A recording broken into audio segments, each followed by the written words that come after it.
Ya, sebelum duduk, mari berikan jabat tangan buat 2-3 orang, katakan Tuhan Yesus kekuatan kita.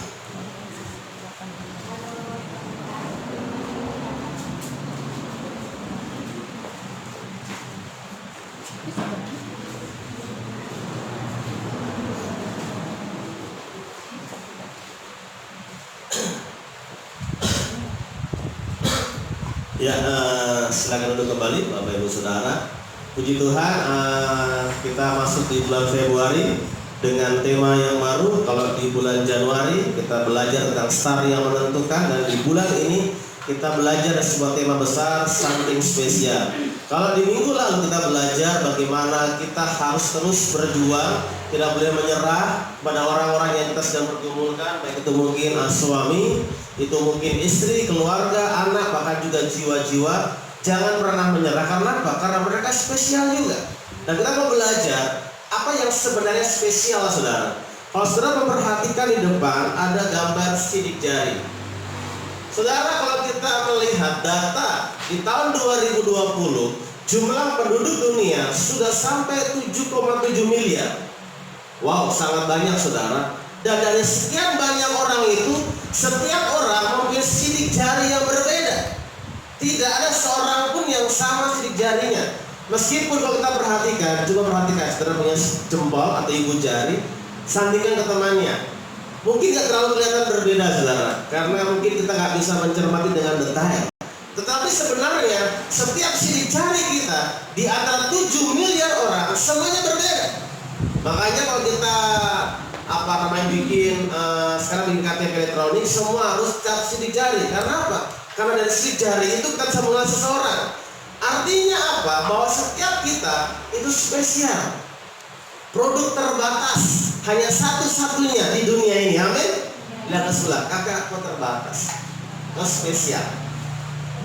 Tidak ada yang sama, saudara. Biasa kan kalau barang-barang kan ada namanya produksi terbatas, paling hanya 20 orang yang memilikinya, tapi masih ada kembarannya. Tetapi hidup kita itu sangat-sangat spesial. Tidak ada yang sama. Meskipun orang bilang kembar siam yang lahir sama-sama, itu pun juga ada bedanya, saudara.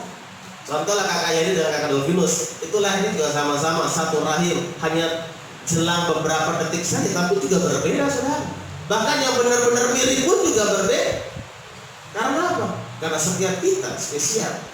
Dulu saya pernah melayani anak sekolah minggu, saudara, itu sangat susah membedakan dua anak itu. Namanya Fadli dan Farel. Waduh, itu mereka sangat kembar sekali. Apalagi mereka punya potongan rambut sama, kadang-kadang pakai baju yang sama, tingginya sama. Waduh, saya setengah mati. Saya harus melihat tanda luka di kepalanya, baru saya mengerti ini siapa dan ini siapa. Kalau tidak, susah. Tapi saya bersyukur, saudara, begini-begini, mau mancung ke dalam kah, mancung keluar kah, mau hitam kah, mau putih kah, hanya ada satu di dunia, yaitu yang benar Mahasiswa. Tidak ada yang lain. Amin. Nah, kita mau belajar dari Efesus 2 ayat 1-10 tentang something spesial atau sesuatu yang spesial. Efesus 2 ayat 1-10.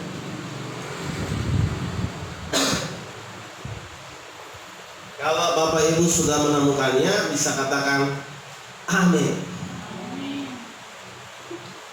Ya, karya spesial bisa mengundang untuk semua bangkit berdiri. Kita akan membaca bersama-sama. Saya akan membaca ayat yang ganjil dan Bapak Ibu akan membaca ayat-ayat yang genap. Semuanya adalah kasih karunia. Kamu dahulu sudah mati karena pelanggaran-pelanggaran dan dosa-dosamu. Kamu hidup di dalamnya karena kamu mengikuti jalan dunia ini, karena kamu menaati penguasa dan kuasa yang roh yang sekarang sedang bekerja pada orang-orang hamba.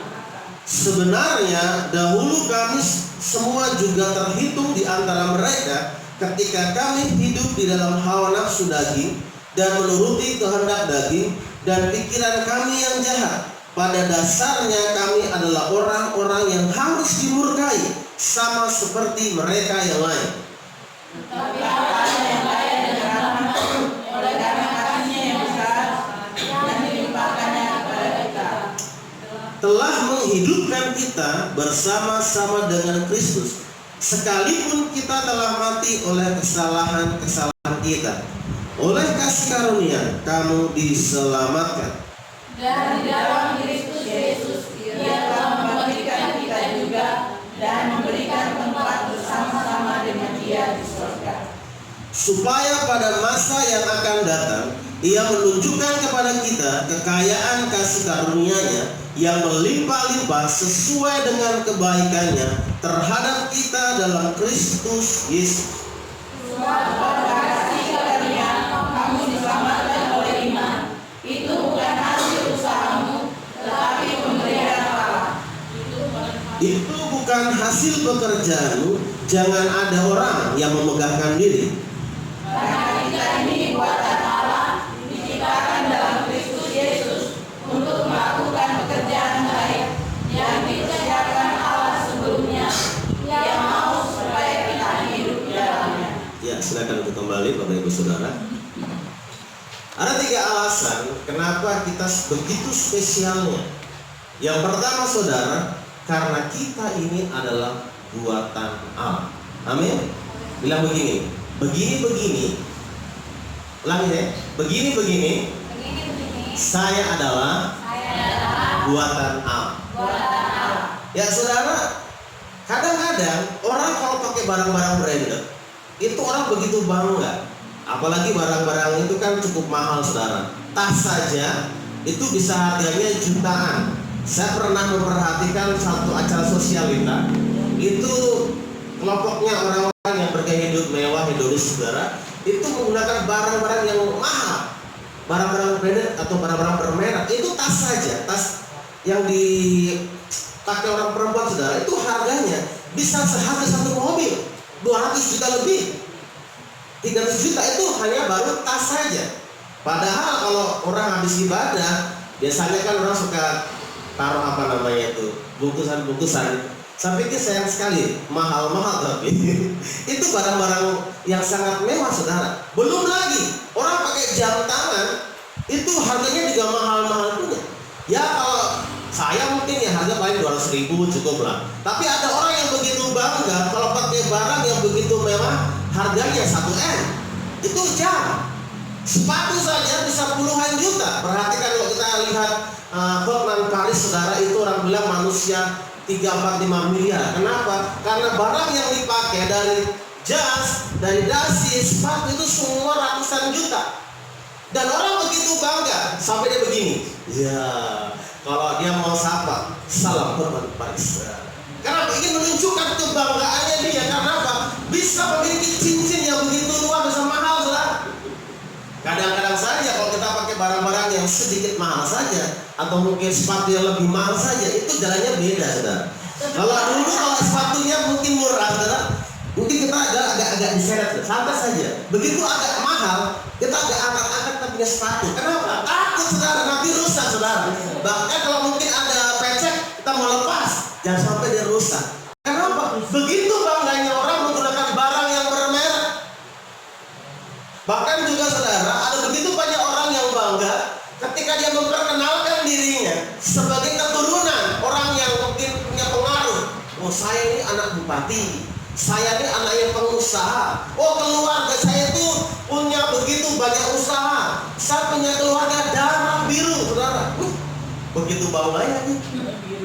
Apalagi kita kalau di Jawa Saudara, kadang-kadang orang suka membanggakan, oh saya ini darah biru atau priai. Padahal kalau dibelah Saudara, sama, darahnya merah juga begitu kan. Maksudnya dia dari keturunan keluarga kerajaan. Itu sangat bangga. Oh, saya kalau anaknya Ondo tuh, saya punya tanah di sini. Ada begitu kebanggaan dari kita. Karena apa? Karena punya garis keturunan yang begitu luar biasa. Tetapi Saudara, yang perlu kita mengerti bahwa kita tidak perlu membanggakan diri dengan apa yang di luar, dengan mungkin barang-barang mewah. Itu boleh kita punya kalau kita punya uang. Kita boleh punya segala sesuatu, tapi yang penting Saudara, keberhargaan kita bukan ditentukan dari apa yang kita pakai, bukan dari apa yang kita punya, tetapi kita berharga karena apa? Karena kita ini buatan diciptakan dalam Kristus Yesus Saudara. Saudara, beda antara Tuhan menciptakan ciptaan yang lain dengan Tuhan menciptakan manusia itu berbeda. Ketika Tuhan menciptakan alam semesta, Dia hanya berfirman. Dia berfirman, maka semuanya jadi. Jadilah terang, jadilah pagi. Ketika diciptakan hewan, semua hanya dengan cara berfirman. Tetapi berbeda ketika Dia menciptakan manusia, Dia dengan cara apa? Dia mengambil debu dan tanah dengan tangannya. Dia mulai membentuk kita. Bahkan digambarkan, Dia mulai membentuk kita dari rahim ibu kita. Dia mulai merajut kita, saudara. Artinya apa? Setiap kita dibentuk dari tangannya Tuhan sendiri. Wow. Itu artinya kita begitu spesial. Setiap detail-detailnya Tuhan membentuk dengan tangannya sendiri. Dari sekian banyak orang yang ada, setiap kita berbeda. Jadi jangan merasa kita bangga kalau kita punya segalanya. Justru kita perlu bangga karena kita punya asal dari surga. Karena kita ini buatan Allah. Amin. Bilang sebelah kakak, itu buatan Allah.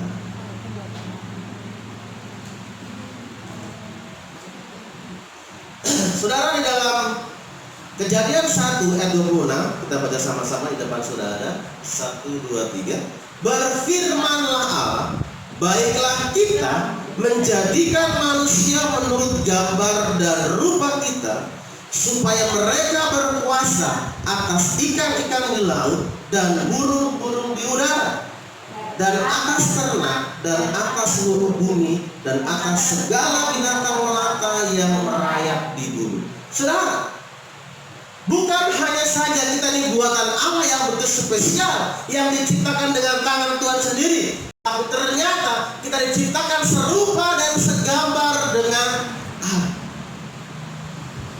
Orang saja ketika dia ngefans dengan seseorang, dia akan berusaha semirip mungkin dengan orang yang dia fans.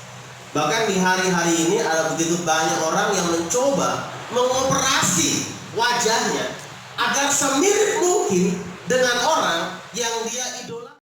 Tetapi saudara, kita perlu berbangga diri. Karena kita spesial, kenapa? Karena kita diciptakan serupa dan segambar dengan Allah. Amin.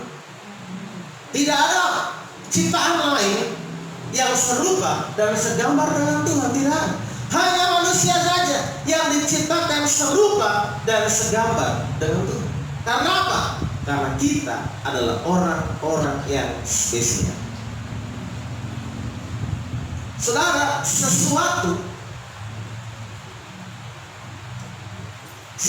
yang berharga akan dijaga dan diperlakukan dengan baik. Dan ketika kita mengetahui bahwa kita berharga dan spesial, maka kita akan menjaga hidup kita dengan baik. Amin. Sesuatu yang berharga akan diperlakukan, akan dijaga dengan sebaik mungkin. Contoh, saudara punya handphone, mungkin handphone center yang harganya sekitar 300.000. Dan saudara mungkin juga punya handphone yang harganya sangat mahal, mungkin Vivo kah, Oppo kah, atau mungkin iPhone kah, Samsung kah, yang harganya 4 juta ke atas. Kira-kira bagaimana cara Anda memperlakukan handphone Anda? Apakah sama? Tentu berbeda. Kalau HP center, mungkin baru ganti pakaian, kita langsung lempar dia di atas kasur. Itu hal yang biasa, hal yang wajar. Karena handphone center yang harganya cuma 300.000. Coba kalau itu iPhone yang terbaru yang harganya 11 juta kan, 12 juta kan, mungkin kan tidak. Kita lempar dia. Saya sangat rayakin sekali. Bahkan kadang-kadang kita pakai hati-hati, sudah kotor mulai dilap baik-baik, saudara. Handphone center ya asal saja. Karena apa? Sesuatu yang berharga akan diperlakukan dengan baik dan dijaga dengan baik. Tetapi sesuatu yang kita anggap tidak berharga akan kita perlakukan dengan biasa saja. Saya yakin setiap kita punya barang-barang berharga. Ya mungkin emas lah, contoh lah. Tidak mungkin kita akan asal taruh emas kita di sembarang tempat. Pasti kita akan menaruhnya di tempat-tempat tertentu. Bahkan ada orang-orang yang punya satu box khusus untuk menyimpan harta benda. Karena apa? Karena itu bernilai. Kalau dijual ada nilainya, jutaan rupiah. Kalau mungkin hanya cincin biasa kita nih paling berapa sih? 200.000. Berbeda saudara. Uang saja. Ada uang merah, uang biru, uang hijau, uang apa lagi? Warna apa lagi? Kalau warna biru yang ada pedangnya saudara. Kira-kira kita berani nggak taruh di atas meja? Ada teman-teman, ada tamu datang, berani tidak kita taruh uang 1.000 kita atau uang koin di atas meja di mana ada banyak orang di situ, hilir mudik? Berani? Berani. Kalau uang merah saudara, berani kan tidak? Atau pikir-pikir juga, aduh jangan-jangan ada orang ngambil lagi. Kita lihat di jalan-jalan, ada begitu banyak uang koin yang tidak berharga di bawah ini. Saya tidak pernah melihat orang ambil uang koin di jalan-jalan saudara. Kayak macam tidak berharga begitu. Karena apa? Memang tidak dianggap berharga. Tetapi coba kalau warna merah jatuh, oh tetap semua orang juga mata juga merah, langsung mau ambil uang itu. Karena apa? Karena sesuatu yang berharga akan dianggap berharga, akan diperlakukan dengan baik. Dan hidup saudara adalah spesial dan begitu berharga. Karena begitu berharganya saudara, ingat kemarin Tuhan tidak pernah berhenti untuk mencari kita. Jadi mari perlakukan hidup kita dengan cara yang berharga. Amin. Ada banyak di hari-hari ini orang yang begitu menjual murah tubuhnya hanya karena mungkin diiming-imingi dengan makan bakso atau ditraktir orang bisa merelakan tubuh mereka dengan pacar mereka. Kalau dia berharga harusnya jual mahal. Saudara, bukan berarti jual mahal itu kita mungkin orang bilang apa ya? Mata duitan, tidak. Karena kita berharga saudara. Jadi perlakukan hidup kita dengan begitu berharga. Jangan sembarang orang mau pegang kita. Jangan. Karena kita berharga. Karena kita ini buatan Allah.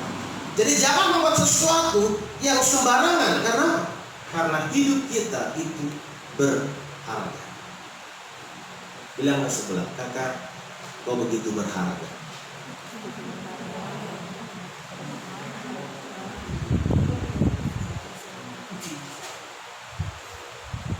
Kita bersama-sama 1, 2, 3. Ketika orang mengetahui identitasnya dengan benar, maka dia akan bertindak sesuai dengan identitasnya. Saudara, kalau kita tahu siapa diri kita sebenarnya, karena kita dibuatan Allah, diciptakan secara khusus spesial, hanya satu orang dunia ini dan tidak ada yang sama, maka kita harusnya bertindak sesuai dengan identitas kita. Saudara, memperhatikan di kerajaan Inggris, semua anggota keluarga kerajaan Inggris itu hidupnya diatur. Tidak boleh dengan sembarangan. Karena apa? Karena tindakan mereka akan mencerminkan kerajaan di mana mereka ada. Bahkan ada yang sudah tidak mampu lagi mungkin dengan aturan itu, ada yang keluar daripada anggota kerajaan Inggris. Tetapi intinya begini, ketika dia sadar bahwa dia adalah seorang pangeran, maka dia akan bertindak seperti seorang pangeran. Ketika dia tahu bahwa dia seorang akademisi, dia akan bertindak, bertutur kata seperti orang yang tahu pelajaran, tahu pendidikan. Kalau orang yang tahu berpikir, tidak mungkin dikeras sembarang-sembarang, maki kiri kanan, tidak mungkin. Karena dia tahu. Dan kita tahu dari mana kita berasal. Seharusnya kita tidak akan bersikap sembarangan. Kenapa? Karena kita menghargai. Karena kita spesial. Jadi marilah bertindak sesuai dengan kita punya identitas. Amin. Itu hal yang pertama, bahwa kita ini buatan Allah. Yang kedua, kenapa kita begitu spesial saudara? Perhatikan di depan ada gambar salib saudara. Kalau kita melihat di firman Tuhan ini, Paulus mengatakan bahwa sebenarnya seharusnya dia adalah orang yang mati karena dosa. Dia orang yang harusnya binasa, saudara. Kenapa dia binasa? Karena dia mentaati kerajaan angkasa. Artinya dia mentaati kerajaan kegelapan. Dia hidup dalam nafsu daging. Bahkan dia mengikuti hawa nafsunya sendiri. Dia bertindak sesuka hatinya dia sendiri. Mau marah kah, mau mati kah, mau apakah, terserah dia. Kenapa? karena dia menuruti hawa nafsunya sendiri. Bahkan karena dia mengikuti hawa nafsunya dulu sebelum dia bertobat, saudara, maka dia dianggap seperti orang-orang yang durhaka, bahkan pantas untuk dimurkai oleh. Itulah kehidupan Paulus sebelum dia berjumpa dengan Tuhan di Damsyik. Ketika dia mau ke Damsyik di Kisah pasal 9. Dan sebenarnya kehidupan kita pun tidak jauh daripada kehidupan Paulus sebelum dia bertobat. Sebelum kita bertobat juga, hidup kita, saudara, seharusnya kita disalib, seharusnya kita binasa. Tetapi kenapa kita spesial, saudara? Karena apa? Kita diselamatkan hanya karena kasih karunia. Amin. Kita baca firman Tuhan ini 1, 2, 3.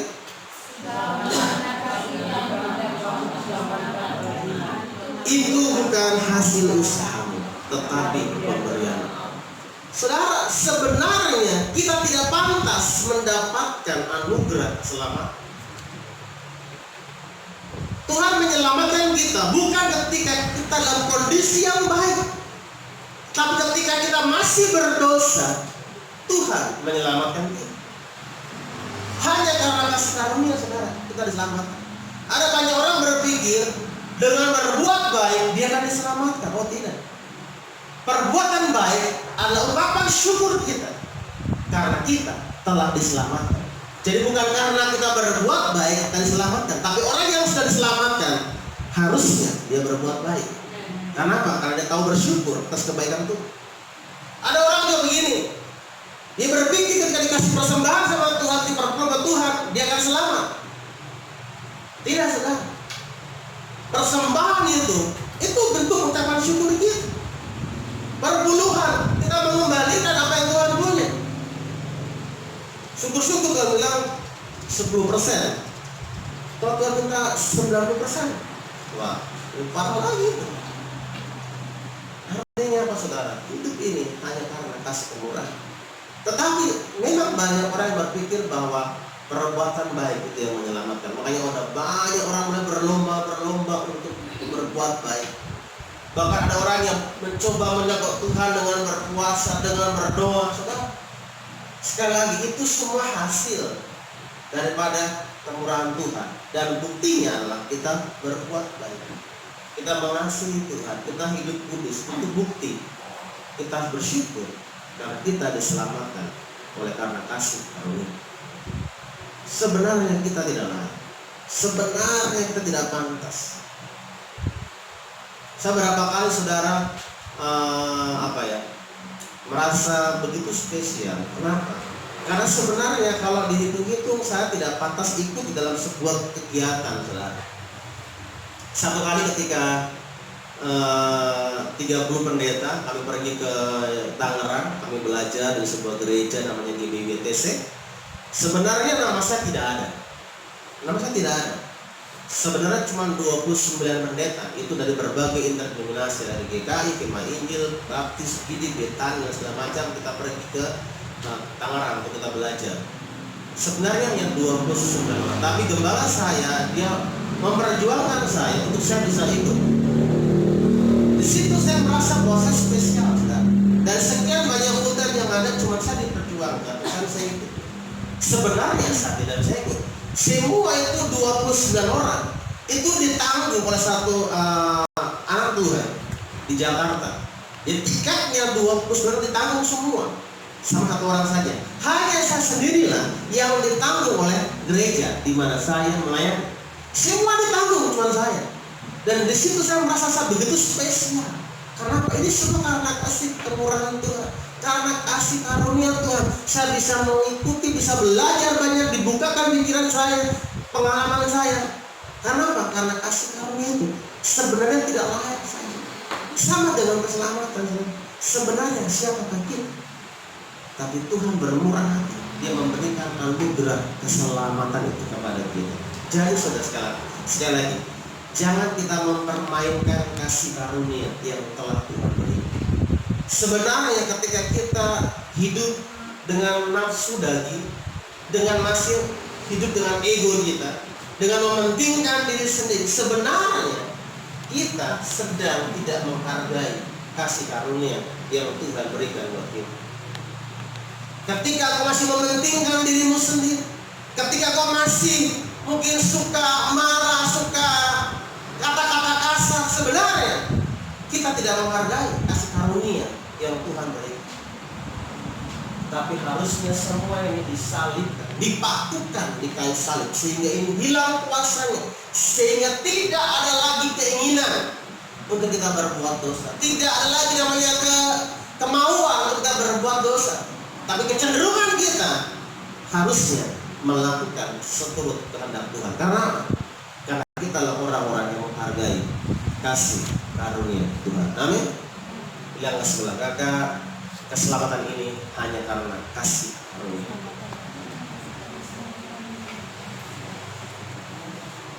Hal yang ketiga, kenapa kita begitu spesial, saudara? 1, 2, 3, melakukan pekerjaan baik. Kenapa kita spesial? Karena kita disuruh melakukan pekerjaan baik yang bukan kita siapkan, tapi yang dipersiapkan Allah sebelumnya, supaya kita hidup di dalamnya. Coba kita baca sama-sama pasal 2 ayat 10. 1, 2, 3. Karena kita ini buatan Allah, diciptakan dalam Kristus Yesus untuk melakukan pekerjaan baik yang dipersiapkan Allah sebelumnya. Ia mau supaya kita hidup di dalamnya. Saudara, apa nggak spesial? Diciptakan dengan luar biasa, hanya karena kasih karunia diselamatkan. Sekarang disuruh melakukan pekerjaan baik yang bukan kita persiapkan, yang sudah dipersiapkan Allah sebelum. Kan enak, saudara. Beda kalau kita mungkin suruh kerja, tapi kita harus merintis sendiri, kan berat. Tapi ini sudah disuruh melakukan pekerjaan yang baik yang sudah dipersiapkan. Kan enak, kan spesial toh. Coba bayangkan itu kalau presiden mau datang, kan dia tidak perlu mempersiapkan dirinya sendiri. Dia mungkin akan telepon ke gubernur, tolong ya, siapkan tempat, siapkan tenda, siapkan makan. Tidak. Dia hanya datang dengan dirinya sendiri. Dia hanya melangkah saja. Tapi semua orang sudah mempersiapkannya. Dia tinggal melakukannya saja. Pekerjaan baik itu sudah dipersiapkan Allah sebelumnya. Tetapi permasalahannya, apakah kita mau mengikuti, melakukan pekerjaan baik yang telah dipersiapkan Allah sebelumnya? Sama seperti Jokowi, saudara. Dia seringkali akan keluar dari jalur yang sudah ditentukan. Jadi biasanya protokol, saudara, akan menyiapkan rutenya dari sini ke sini ke sini. Saya baru tahu karena kakak saya kebetulan juga protokol gubernur di Ambon, ada cerita. Katanya dari semua presiden, siapa yang paling setengah mati? Jokowi kan setengah mati. Kenapa? Karena dia sering kali keluar daripada jadwal yang ditentukan. Contoh, jadwalnya ke Saga, tiba-tiba langsung belok ke Pasar Jotevan. Kan belum dipersiapkan. Di mana-mana kalau pejabat mau datang selalu dipersiapkan. Zaman Soeharto, jalan yang hancur, kalau Pak Harto datang langsung mulus. Itu langsung mulus, saudara. Langsung ada helipadnya, semua lengkap kalau Soeharto mau datang. Tetapi permasalahannya, tempat-tempat yang tidak akan dirujuk tidak akan dipersiapkan. Makanya kondisinya apa adanya. Dan Tuhan sebenarnya sudah mempersiapkan kita pekerjaan baik. Tapi seringkali kita suka keluar dari jalur yang dipersiapkan. Kita seringkali keluar dari apa yang telah Tuhan siapkan. Lalu apa sih pekerjaan baik itu yang Tuhan persiapkan, saudara? Pekerjaan baik itu kalau kita melihat di cerita sebelumnya, ada begitu banyak orang-orang yang hidupnya masih dengan kehidupan daging mereka, masih mengikuti hawa nafsu mereka. Itu kondisi banyak orang yang diceritakan Paulus. Bahkan Paulus pernah hidup di dalam itu. Apa pekerjaan baik, saudara? Pekerjaan baik adalah bagaimana Tuhan mau kita membawa orang-orang yang seperti Paulus yang hidup sebelum mengenal Tuhan itu dibawa untuk menikmati kasih karunia. Itulah pekerjaan baik yang dipersiapkan Allah sebelumnya. Ladang sudah menguning. dan siap untuk dituai, tapi pekerjaannya sedikit. Tuhan mau untuk kita melakukan pekerjaan-pekerjaan baik itu. Kepada saya katakan di awal tahun bahwa setiap kita, mari kita belajar, kita mengasihi jiwa-jiwa, minimal satu orang saja. Tidak terlalu banyak, saudara. Minimal setiap kita pernah membuat surga bersuka cita dengan kita membawa satu jiwa kepada Tuhan. Itu pekerjaan. Apalagi pekerjaan baik, saudara. Pekerjaan baik adalah ketika kita melakukan firman Tuhan. Itu adalah pekerjaan kami. Firman Tuhan di dalam Yakobus 4 ayat 17. Kalau kita tahu itu perbuatan baik dan kita tidak melakukannya, maka itu adalah dosa. Kalau kita tahu sesuatu yang baik yang bisa kita kerjakan, kerjakanlah itu. Jangan harus ditunggu-tunggu, harus diperintah baru mengerjakan. Saya kemarin dapat marah dari istri saya, gara-gara saya harus disuruh mengerjakan sesuatu.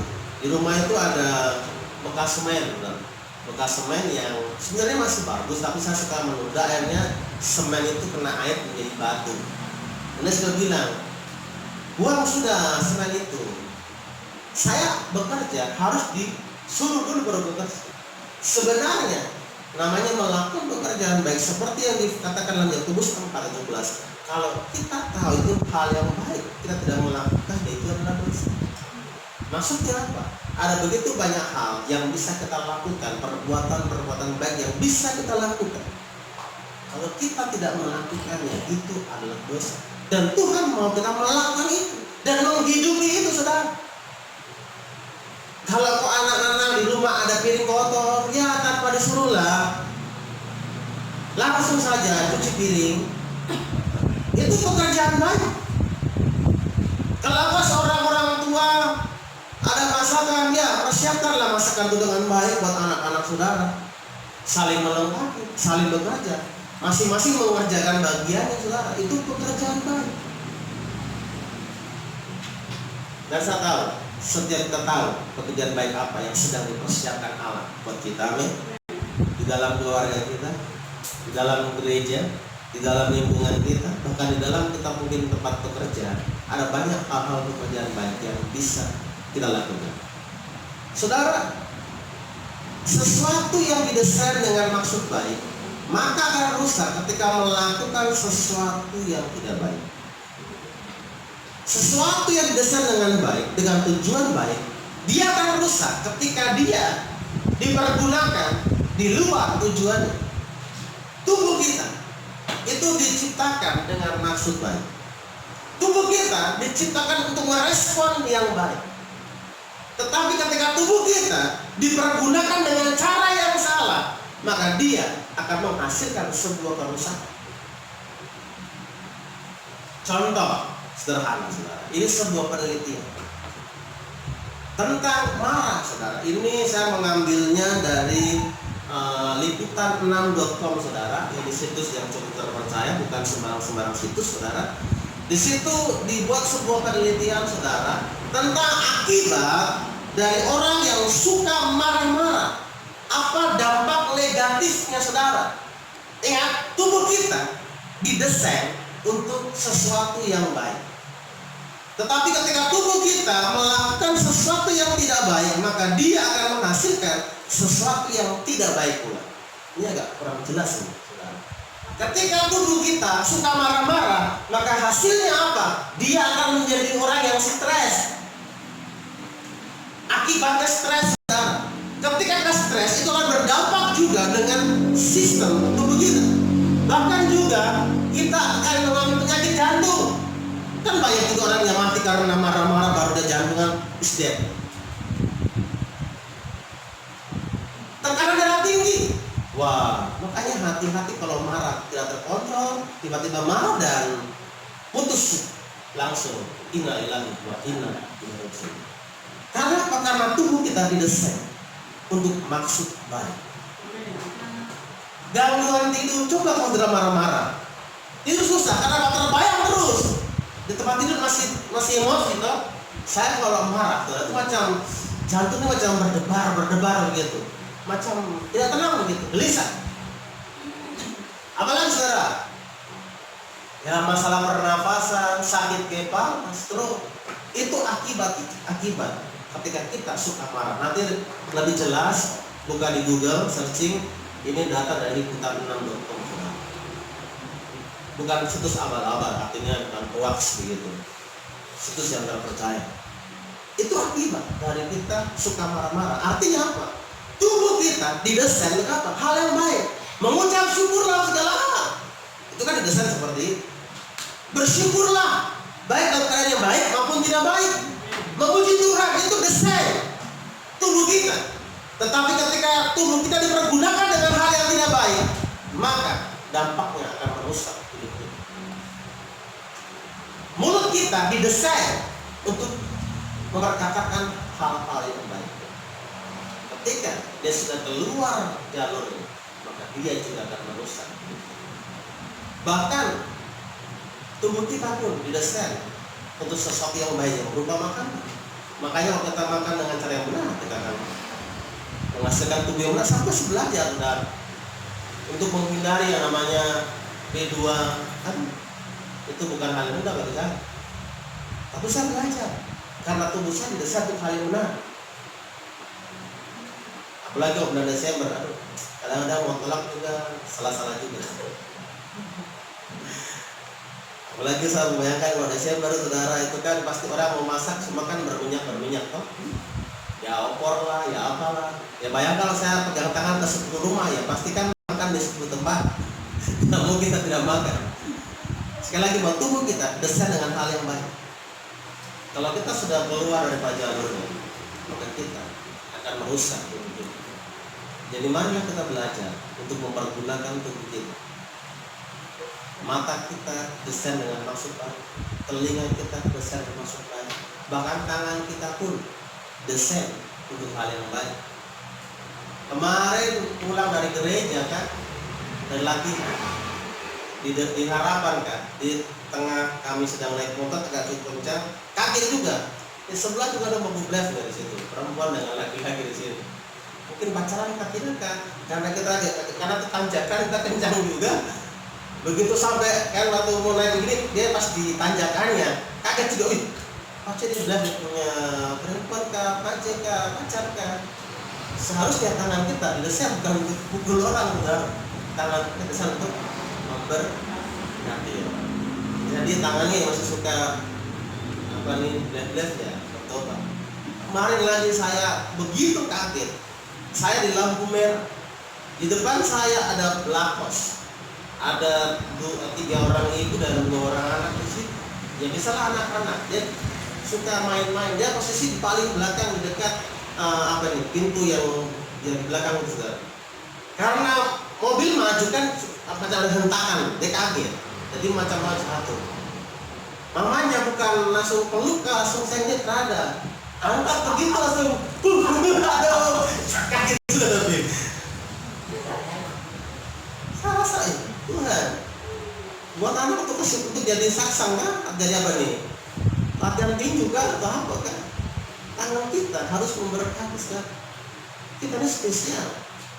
Jadi janganlah kita sembarang-sembarang. Kita spesial untuk melakukan pekerjaan baik. Jadi bersyukurlah kita boleh melakukan pekerjaan baik yang telah dipersiapkan Allah sebelumnya. Orang ambil dokter saja, kalau spesial itu lama, baru mahal ya. Beda dengan dokter umum kan, itu kan banyak. Kalau apa nih, spesialis kan agak susah, agak mahal lagi. Hanya satu bagian saja, itu mahalnya minta ampun. Makanya beda harganya. Kalau harga dokter umum sekali konsultasi paling 50.000. Kalau ini disentani. Kalau coba dokter kandungan minimal 300. Itu belum obat, baru konsultasi dengan USG saja. Karena ada spesial. Kita juga spesial karena apa? Melakukan pekerjaan baik. Ini dapat sebelah kakak. Orang yang spesial untuk melakukan pekerjaan yang baik. Jadi jangan sembarang melakukan sebuah tindakan. Amin. Karena kita adalah seseorang yang spesial. Biarlah di hari ini saudara biarlah di bulan ini kita akan belajar banyak tentang something spesial. Ini yang minggu kedua kita belajar bahwa diri kita spesial. Minggu berikutnya kita belajar bahwa kita juga harus menjangkau orang-orang yang spesial juga, yang mereka belum tahu bahwa mereka spesial. Meskipun ya saya tahu ketika khotbah hari Minggu kemarin disampaikan tentang jangan pernah menyerah, tentang menghadapi orang yang spesial yang belum tahu siapa dia sesungguhnya, mungkin kamu sudah mau menyerah karena kepala batu lah, kepala angin lah. Dan percayalah saudara, hanya dia satu-satunya yang dapat kita andalkan. Hanya dialah yang bisa kita andalkan untuk menolong kita, untuk melakukan setiap pekerjaan baik. Hanya dialah satu-satunya yang bisa kita andalkan untuk menjaga hidup kita begitu berharga ini. Satu-satunya yang kuandalkan, satu-satunya yang kuandalkan, satu-satunya yang percaya. Engkau sumber kekuatan, sumber pengharapan, sumber kedamaian. Satu-satunya yang benar, satu-satunya yang percaya. Engkau Tuhan memberkati, Tuhan penyembuhku, Tuhan pemulihku. Engkau Tuhan Tuhan yang setia, waktumu selalu yang terbaik. Tuhan sandaranku, dan ku hanya akan berharap padamu satu-satunya, satu-satunya yang kuandalkan, satu-satunya yang percaya. Engkau sumber kekuatan, sumber pengharapan, sumber kedamaian. Satu-satunya, satu-satunya yang kuandalkan, satu-satunya yang percaya. Engkau Tuhan memberkati, Tuhan penyembuhku, Tuhan pemulihku. Biar musik saja saudara. Mungkin selama ini kita tidak mengerti bahwa sebenarnya kita berharga, bahwa kita spesial di hadapan Tuhan. Setiap kita dibentuk oleh Tuhan. Setiap kita adalah buatan tangan Tuhan, diciptakan dalam Kristus Yesus. Ketika kita spesial, ketika kita begitu berharga, seharusnya kita menjaga keberhargaan yang Tuhan berikan kepada kita. Kita tidak akan sembarang lagi worship. Kita akan menjaga hidup kita dengan baik, karena hidup kita, tubuh kita adalah baik Allah yang kudus. Kita begitu berharga karena kita boleh menerima anugerah keselamatan. Sebenarnya hanya bangsa Israel yang mendapatkan anugerah keselamatan, tapi karena bangsa Israel menolak, maka anugerah itu diberikan kepada bangsa-bangsa. Dan kita boleh menerima semua hanya karena kasih karunia. Jangan pernah kita membanggakan diri semua karena saya hebat, tidak. Semua hanya karena kasih karunia. Dan kita begitu spesial. Kita diminta untuk melakukan pekerjaan yang baik. Bukan pekerjaan yang tidak baik, tapi kita diminta melakukan pekerjaan yang baik. Mungkin memang berat untuk kita melakukan, tetapi mari datanglah bersandar kepada Tuhan, karena hanya Dialah tempat sandar, karena hanya Dialah tempat di mana kau bergantung untuk mendapatkan kekuatan, untuk menjaga begitu berharganya hidup saudara, dan begitu berharganya engkau, sehingga kita semua harus melakukan pekerjaan baik yang dipersiapkan Allah sebelumnya, dan Tuhan mau kita hidup. Ya. Terima kasih Tuhan Yesus untuk setiap kasih dan anugerah. Terima kasih Tuhan untuk sesuatu yang spesial yang kami terima di pagi hari ini, karena kami adalah orang-orang yang istimewa di dalam Tuhan. Di dalam nama Tuhan Yesus kami sungguh bersyukur dan berterima kasih. Kami sudah berdoa. Haleluya.